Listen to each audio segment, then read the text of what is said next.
ഒരു ചെറിയ വി ഷേപ്പിലുള്ള ഒരു കമ്പ്, ഒപ്പം തന്നെ 2 റബ്ബർ ബാൻഡുകൾ.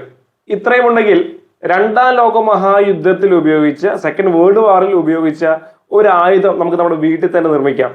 സംഗതി മറ്റൊന്നുമല്ല, നമ്മുടെ സ്ലിംഗ് ഷോട്ടാണ്, അല്ലെങ്കിൽ തെറ്റാലി, അല്ലെങ്കിൽ കവണയാണ്.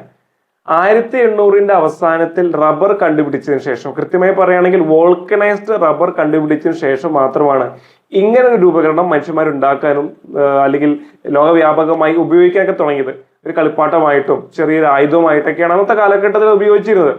പക്ഷേ സെക്കൻഡ് വേൾഡ് വാറിന്റെ സമയത്തിൽ തോക്കും പീരങ്കിയും ഒക്കെ പണി മുടക്കി കഴിഞ്ഞാൽ ശത്രുക്കളെ ഓടിച്ചു വിടാൻ അന്ന് അവരുടെ കയ്യിൽ ഇതല്ലാതെ മറ്റു മാർഗങ്ങളൊന്നും ഉണ്ടായിരുന്നില്ല.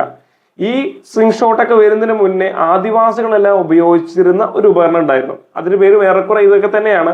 ആ ഉപകരണം എന്ന് പറയുന്നത് അന്ന് റബ്ബർ ഇല്ലാത്തതുകൊണ്ട് തന്നെ ഒരു കമ്പിൽ ഒരു ചെറിയ കമ്പോ അല്ലെങ്കിൽ ഒരു കമ്പിൽ ചെറിയൊരു തുണിയോ ഒരു വള്ളിയോ ഒക്കെ ചുറ്റിയിട്ട് അതിനറ്റത്തെ കല്ല് വെച്ച് കറക്കിയ ഒരു സിസ്റ്റം ആയിരുന്നു അന്നുണ്ടായിരുന്നത്.